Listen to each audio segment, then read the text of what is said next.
Je vous salue au nom de Jésus-Christ. Bienvenue sur ma chaîne Charité Divine. Cette chaîne qui parle d'amour et de partage des connaissances qui peuvent nous aider dans la vie. Je m'appelle Maman Marie.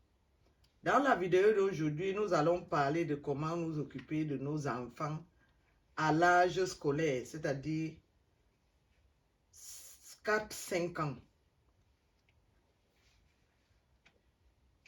Quelque temps avant le début de l'école, nous devons causer régulièrement avec nos enfants qui doivent commencer les classes dans quelques semaines ou quelques mois. Nous devons causer avec eux à ce sujet. Jusqu'au jour de la veille, nous devons toujours leur rappeler et leur faire comprendre qu'ils auront à se réveiller plus tôt que d'habitude. Essayons de dire aux enfants et de leur redire jusqu'à ce qu'ils comprennent et acceptent cette façon de faire. Il sera ainsi préparé. Le début de l'école est toujours difficile pour les enfants car ils commencent une nouvelle vie. Ils doivent se réveiller tôt le matin et être préparés pour aller à l'école pour ne pas arriver en retard. Alors que d'habitude, il dort comme il veut, il se réveille quand il veut. Parfois, ce moment crée des perturbations dans le comportement de certains enfants, surtout les premiers jours de classe, de telle sorte que lorsqu'on le réveille, il commence à pleurer jusqu'à aller dans la salle de classe et des fois refuse même d'y aller ou trompe, ment qu'il est malade, qu'il a mal à la tête ou qu'il a mal au ventre. Et quand les autres enfants sont déjà partis, il guérit complètement et commence à jouer, ce qui prouve vraiment qu'il mentait. Dans de pareilles situations, évitons de gronder les enfants, de les fouetter, car ceci aggraverait la situation. Plutôt, il faut le flatter, lui donner les petits cadeaux, lui promettre ce qu'il aime, peut-être un ballon, que vous allez lui acheter un ballon si c'est un garçon, ou une poupée si c'est une fille. Mes chers parents, je vous exhorte à accompagner toujours vos enfants à l'école lorsqu'ils sont encore petits. Il y a beaucoup de raisons à cela, en voici quelques-unes. L'enfant qui part à l'école seul se sent abandonné par ses parents, à sa maîtresse, cette dame qu'il n'a jamais vue, entre les enfants qu'il n'a jamais connus, dans une maison qui lui est étrangère. Il a peur que tout cela est nouveau pour lui. L'enfant peut être battu en route par ceux qui sont plus grands que lui. Il peut se perdre de route et suivre un autre chemin ou d'autres enfants qui ne sont pas dans la même école que lui. Il peut faire ce qu'on appelle l'école buissonnière et n'arrive même pas à l'école. L'enfant peut aussi être kidnappé par les malfaiteurs, les voleurs d'enfants. Mes amis, le monde est devenu mauvais. Méfions-nous. Une voiture ou une moto peut cogner votre enfant en voulant traverser la route. Quelqu'un peut empoisonner votre enfant par un bonbon ou un biscuit. Autant de choses, mes chers parents. Je conseille aux parents d'éviter d'amener leurs enfants à l'école à l'âge de 3 ans. Parce que pour moi, à 3 ans, l'enfant est encore un bébé. Il n'a pas de force. Il ne peut pas se défendre. Laissez-lui le temps de grandir encore un peu. Même à 4 ans, l'enfant est plus résistant. Il peut commencer la maternelle. Dans les autres pays, c'est à 5-6 ans que l'enfant commence l'école. Je vous en prie, réfléchissons un peu. Parce que il y a certains parents qui amènent l'enfant à l'école même à l'âge de 2 ans. Et ça me fait mal au cœur quand je vois cela. Si l'enfant doit réussir, il va réussir. Rien ne va l'en empêcher. Rien ne va l'en empêcher. Ce n'est pas parce que vous avez amené l'enfant tôt à l'école qu'il va réussir. Apprenons aussi à notre enfant comment se comporter avec sa maîtresse, avec ses camarades, dans la salle de classe.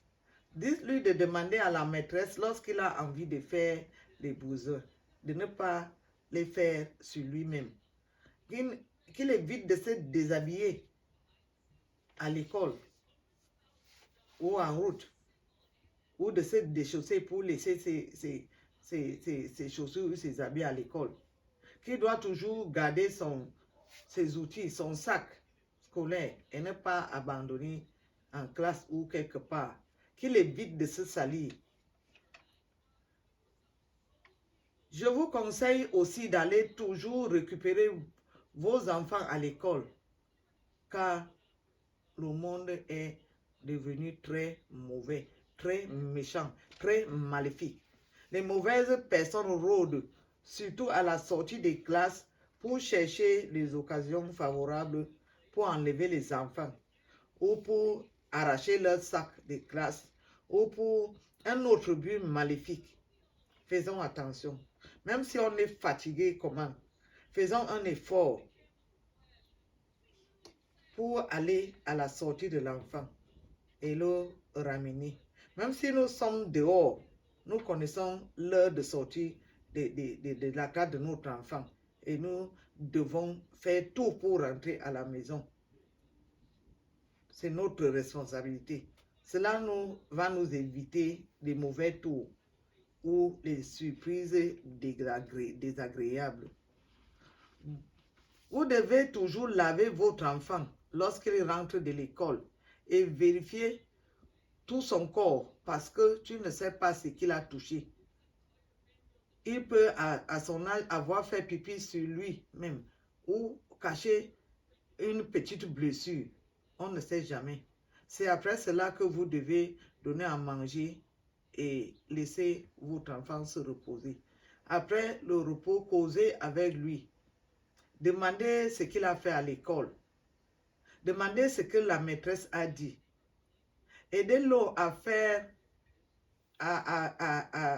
ses petits devoirs.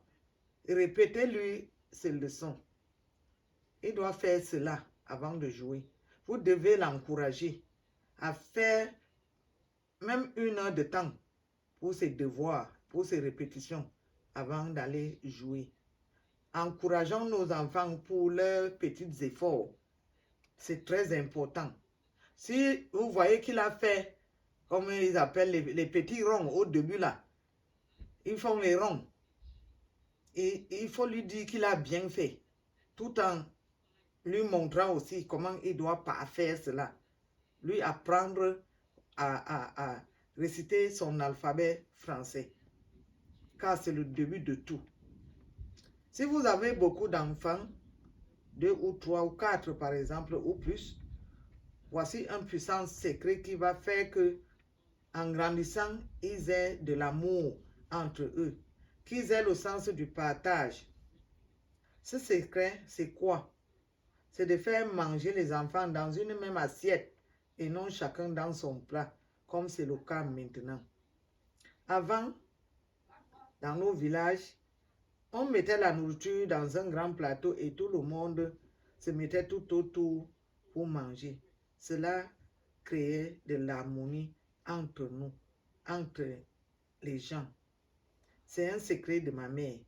Essayez, vous serez surpris, mes frères. Faites le maximum d'efforts pour garder les enfants à la maison afin qu'ils ne vadouillent pas de quartier en quartier, de maison en maison. Ils peuvent vous ramener des maladies contagieuses comme la rougeole, la varicelle, le choléra, la grippe, j'en passe. Il y a aussi des mauvaises personnes qui rôdent dans le village, des sorciers qui veulent toujours nuire aux enfants d'autrui. Évitez, dites aux enfants d'éviter de manger la nourriture n'importe où, que ils ne prennent pas ce que les étrangers leur donnent. Enseignez à votre enfant la parole de Dieu. Enseignez-lui à prier.